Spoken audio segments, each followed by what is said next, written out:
നമസ്കാരം. എല്ലാ പ്രിയ പ്രേക്ഷകർക്കും വി ലവ് സിനിമയുടെ പുതിയൊരു എപ്പിസോഡിലേക്ക് ഹാർദമായ സ്വാഗതം. സുരേഷ് ഗോപി എന്ന നടനെക്കുറിച്ച് നമുക്കെല്ലാവർക്കും അറിയാം. മലയാള സിനിമയിൽ ചെറിയ വേഷങ്ങളിൽ തുടങ്ങി പടിപടിയായി ഉയർന്ന് അവസാനം അദ്ദേഹം സൂപ്പർ സ്റ്റാർ പദവിയിലെത്തി. അതിനുശേഷം രാഷ്ട്രീയത്തിലും ഒരു കൈ നോക്കാൻ തീരുമാനിച്ചു, ജനസേവനത്തിനായി. അവസാനം അദ്ദേഹം ഇപ്പോൾ കേന്ദ്രം ഭരിക്കുന്ന BJPയുടെ മെമ്പർ ഓഫ് പാർലമെന്റ്, രാജ്യസഭാംഗം വരെ ആയി. പക്ഷേ അദ്ദേഹത്തിന്റെ ഉയർച്ച പാർട്ടിയിലെ പലരെയും അസ്വസ്ഥരാക്കി. ഇന്ന് വി ലവ് സിനിമ പ്രേക്ഷകരുമായി ചർച്ച ചെയ്യുന്നത് തൃശൂർ മണ്ഡലത്തിൽ ലോക്സഭാ സ്ഥാനാർത്ഥിയായി സുരേഷ് ഗോപി മത്സരിക്കുമ്പോൾ എതിർ ചേരിയിൽ നിന്നല്ലാതെ അദ്ദേഹത്തെ തോൽപ്പിക്കാൻ ചിലർ ശ്രമിച്ചു. അദ്ദേഹത്തെ തോൽപ്പിക്കാൻ ശ്രമിച്ചവർ ആര്? ആ പിന്നാമ്പുറ കഥകളിലേക്ക് എല്ലാ പ്രിയ പ്രേക്ഷകർക്കും ഒരിക്കൽ കൂടി സ്വാഗതം.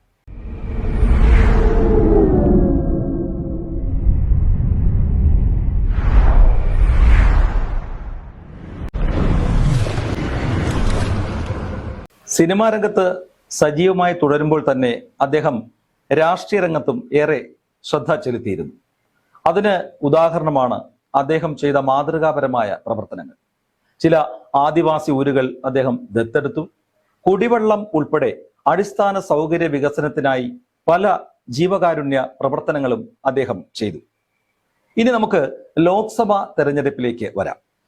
സുരേഷ് ഗോപിയുടെ ഈ ജനപ്രീതി കണക്കിലെടുത്താണ് അദ്ദേഹത്തെ BJP ലോക്സഭാ തെരഞ്ഞെടുപ്പിൽ സ്ഥാനാർത്ഥിയാക്കാൻ തീരുമാനിച്ചത്. ഇവിടെ എടുത്തു പറയേണ്ട ഒരു കാര്യം, അദ്ദേഹത്തെ തിരുവനന്തപുരത്ത് സ്ഥാനാർത്ഥി ആക്കാനായിരുന്നു ആദ്യം പാർട്ടി തീരുമാനിച്ചിരുന്നത്. എന്നാൽ തിരുവനന്തപുരത്ത് അദ്ദേഹത്തിന് വിജയസാധ്യതയും കൂടുതലാകുമായിരുന്നു. പക്ഷേ പിന്നീട് പാർട്ടി നേതൃത്വം തീരുമാനിച്ചത് അദ്ദേഹത്തെ തൃശൂർ മണ്ഡലത്തിൽ മത്സരിപ്പിക്കാനാണ്. കാരണം സുരേഷ് ഗോപി മത്സരിക്കുന്നതിന് മുൻപ് തൃശൂർ BJPയുടെ A ക്ലാസ് മണ്ഡലങ്ങളിൽ ഒന്നായിരുന്നില്ല. എന്നാൽ സുരേഷ് ഗോപിയെ പോലെ ജനസമ്മതനായ ഒരാൾ അവിടെ വിജയിച്ചാൽ പിന്നീട് തൃശൂർ മണ്ഡലം എല്ലാ കാലത്തും പാർട്ടിയുടെ A ക്ലാസ് മണ്ഡലങ്ങളിൽ ഒന്നാകും എന്നാണ് പാർട്ടി ലക്ഷ്യം വെച്ചത്. പാർട്ടിയുടെ ആ ഉദ്ദേശം ശരിയായിരുന്നു എന്ന് ആണ് ഇപ്പോൾ കാണുന്നത്. കാരണം തൃശൂർ മണ്ഡലത്തിൽ സുരേഷ് ഗോപി മത്സരിക്കാൻ തീരുമാനിച്ചതിന് ശേഷം 2 മാസങ്ങൾക്ക് മുൻപേ തന്നെ അദ്ദേഹത്തിന്റെ ജനങ്ങളുടെ ഇടയിൽ ഇറങ്ങി പ്രവർത്തനം തുടങ്ങിയിരുന്നു. അതിനായി അദ്ദേഹം മതമേലധ്യക്ഷന്മാരെ കണ്ടു, പൗരപ്രമുഖരെ കണ്ടു. അദ്ദേഹം ഒരുപാട് മുന്നിൽ പ്രചരണത്തിൽ പോയി. കാരണം വളരെ സ്ത്രീകൾക്ക് ഇഷ്ടപ്പെടുന്ന ഒരു നായകനാണ് സുരേഷ് ഗോപി. ഒരുപാട് സ്ത്രീ ആരാധകരുള്ള ആളാണ് സുരേഷ് ഗോപി. അതുകൊണ്ട് തന്നെ തൃശൂർ മണ്ഡലം A ക്ലാസിൽ വരണം എന്ന കാര്യം പാർട്ടി ഉദ്ദേശിച്ചു. പാർട്ടിയുടെ ആ ഉദ്ദേശം ലക്ഷ്യം കണ്ടു.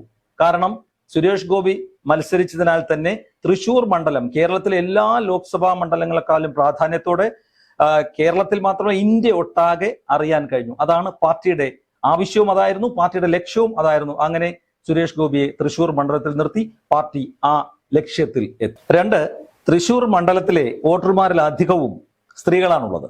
സ്ത്രീകൾക്കിടയിൽ സുരേഷ് ഗോപിക്കുള്ള ആ സ്വീകാര്യത അദ്ദേഹത്തിന്റെ സ്ഥാനാർത്ഥിത്വത്തിന്റെ മറ്റൊരു പ്രധാന കാരണമാണ്. രാജ്യമെമ്പാടുമുള്ള ജനങ്ങളും മാധ്യമങ്ങളും എല്ലാം തൃശൂർ മണ്ഡലത്തിലേക്ക് ശ്രദ്ധ കേന്ദ്രീകരിക്കും.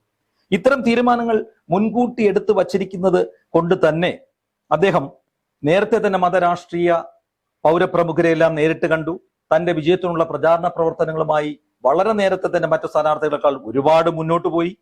സുരേഷ് ഗോപിയുടെ വരവോടെ തന്നെ മറ്റ് എതിർ പാർട്ടികൾക്ക് മത്സരത്തിന്റെ തീവ്രത മനസ്സിലായത് കൊണ്ടായിരിക്കും LDF എല്ലാവർക്കും സ്വീകാര്യനായ പ്രതിപക്ഷ ബഹുമാനമുള്ള മുൻ മന്ത്രി VS സുനിൽകുമാറിനെ LDF സ്ഥാനാർത്ഥിയാക്കി.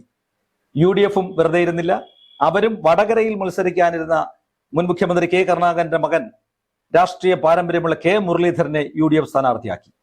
അതോടുകൂടി തൃശൂർ മണ്ഡലം വളരെ ശക്തമായ ത്രികോണ മത്സരത്തിനുള്ള വേദിയായി മാറി. മത്സരിക്കാൻ തീരുമാനിക്കുന്നതിന് മുൻപ് വർഗീയമായി അല്ലെങ്കിൽ ജാതീയമായി പലരെയും കുറ്റം പറഞ്ഞിരുന്ന ആളാണ് സുരേഷ് ഗോപി. പക്ഷെ മത്സരിക്കാൻ തീരുമാനിച്ചപ്പോൾ അദ്ദേഹം പള്ളിയിൽ പോയി കഞ്ഞി കുടിക്കുന്നു, പിന്നീട് പള്ളിയിൽ കിരീടം വയ്ക്കുന്നു. ആ കിരീടം വെച്ചപ്പോൾ സ്വർണ്ണ കിരീടമല്ല. പക്ഷെ ഈ കിരീടം സമർപ്പിക്കാമെന്ന് മാത്രമേ സുരേഷ് ഗോപി പറഞ്ഞിരുന്നുള്ളൂ. സ്വർണമാണോ ചെമ്പാണോ വെള്ളിയാണോ എന്നൊന്നും അദ്ദേഹം ഒരിക്കലും അവകാശപ്പെട്ടിരുന്നുമില്ല. അതുപോലെ ആ കിരീട സമർപ്പണത്തിന് അദ്ദേഹം ഒരു മാധ്യമ പ്രവർത്തകരെയും അറിയിച്ചിരുന്നുമില്ല. മാധ്യമ പ്രവർത്തകർ അറിഞ്ഞു വന്ന് അതിൽ ഏതോ ഒരു മാധ്യമ പ്രവർത്തകന്റെ കൈതട്ട കിരീടം താഴെ വീണു. അതൊക്കെ പിന്നീട് റിവീൽ ചെയ്തു. അതിനൊക്കെ പേരിൽ ഒരുപാട് ആരോപണങ്ങൾ അദ്ദേഹത്തിനെതിരെ ഉണ്ടായി. എതിർചേരിയിലുള്ളവർ ഇദ്ദേഹം പ്രചരണത്തിന് പോകുമ്പോൾ മറ്റു പാർട്ടിയിലുള്ള ഇപ്പൊ CITU ആയിരുന്നാലും INTUC ആയിരുന്നാലും തൊഴിലാളികളെ നേതാക്കളെയും ഒക്കെ കണ്ട് ഷെയ്ക്കാൻ കൊടുത്തു. പലരും അദ്ദേഹം വേറൊരു രാഷ്ട്രീയ പാർട്ടിയിലുള്ള ആളാണെന്ന് പറഞ്ഞ് കൈ കൊടുക്കാതിരുന്നു. അപ്പോൾ അദ്ദേഹം ചോദിച്ചൊരു ചോദ്യമുണ്ട്, നിങ്ങൾ എനിക്ക് വോട്ട് ചെയ്യേണ്ട, ഞാൻ നിങ്ങൾക്ക് ഷെയ്ക്ക് ഹാൻഡ് തന്നു, അപ്പൊ തിരിച്ചൊരു ഷെയ്ക്ക് ഹാൻഡ് തരാം, നിങ്ങൾ എനിക്ക് വോട്ട് ചെയ്യേണ്ട കാര്യമില്ല. അങ്ങനെ അദ്ദേഹം വളരെ പ്രചാരണത്തിൽ മുന്നേറി. 3 ശക്തരായ സ്ഥാനാർത്ഥികളും മുന്നണികളും തെരഞ്ഞെടുപ്പ് പ്രവർത്തനങ്ങളും പ്രചരണങ്ങളുമായി മുന്നേറിയപ്പോൾ മറ്റെല്ലാ സ്ഥാനാർത്ഥികളെയും പിന്നിലാക്കി ബഹുദൂരം സുരേഷ് ഗോപി മുന്നിലേക്ക് പോയി. അദ്ദേഹം തൃശൂർ മണ്ഡലത്തിൽ നിന്നും വിജയിച്ചാൽ പ്രധാനമന്ത്രിയുടെ ഉറ്റ സുഹൃത്ത് അല്ലെങ്കിൽ ഏറ്റവും പ്രിയങ്കരനായ, പ്രധാനമന്ത്രിക്ക് പ്രിയങ്കരനായ സുരേഷ് ഗോപി അദ്ദേഹം ഒരു കേന്ദ്രമന്ത്രിയാകും എന്നത് ഏറെക്കുറെ ഉറപ്പാണ്. അതിന് ഏറ്റവും വലിയ തെളിവാണ് അദ്ദേഹത്തിന്റെ മകളുടെ വിവാഹത്തിന് വരെ പ്രധാനമന്ത്രി നേരിട്ട് പങ്കെടുക്കുകയുണ്ടായി. പക്ഷെ ഇത്തരത്തിൽ വളരെ കാലം കഷ്ടപ്പെട്ട് പാർട്ടിയിൽ സജീവമായി പ്രവർത്തിക്കുന്ന പല നേതാക്കൾക്കും ഇത് അസ്വസ്ഥതയുണ്ടാക്കി.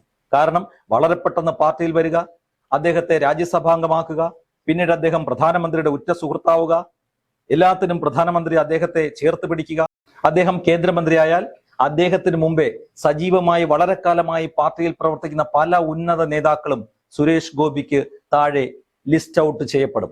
അതിൽ അസ്വസ്ഥരായ ഒരു വിഭാഗമാണ് തൃശൂരിൽ അദ്ദേഹത്തിനെതിരെ പ്രവർത്തിച്ചതും അദ്ദേഹത്തെ തോൽപ്പിക്കാൻ ശ്രമിച്ചതാരം. ഒരുപക്ഷെ അത് ശരിയായിരിക്കാം. അങ്ങനെയാണെങ്കിൽ ഈ പ്രതിബന്ധങ്ങളെ എല്ലാം തരണം ചെയ്ത് സുരേഷ് ഗോപി ലോക്സഭാ തെരഞ്ഞെടുപ്പിൽ തൃശൂരിൽ വിജയിച്ചു വരികയാണെങ്കിൽ ഒരു കേന്ദ്രമന്ത്രി ഉറപ്പ്, അതോടുകൂടി ജനോപകാരപ്രമായ ഒരുപാട് പ്രവർത്തനങ്ങൾ അദ്ദേഹത്തിൽ നിന്ന് നമുക്ക് പ്രതീക്ഷിക്കാം. ഇനി തെരഞ്ഞെടുപ്പ് ഫലം വരാൻ മണിക്കൂറുകൾ മാത്രം ശേഷിക്കെ 2024 ജൂൺ 4-ാം തീയതി തെരഞ്ഞെടുപ്പ് ഫലം പ്രഖ്യാപിക്കുമ്പോൾ നാം കണ്ട് കൈയടിച്ച സുരേഷ് ഗോപി ചിത്രങ്ങളുടെ ക്ലൈമാക്സ് പോലെ ഈ നായക നടൻ MP ആയി ജയിച്ചു വരുമ്പോൾ പ്രേക്ഷകരായ നിങ്ങളോടൊപ്പം കൈയടിക്കാൻ വി ലവ് സിനിമയും ഉണ്ടാകും എന്ന കാര്യം തീർച്ച. മറ്റൊരു എപ്പിസോഡുമായി വീണ്ടും കാണാം. അതുവരെ നന്ദി, നമസ്കാരം.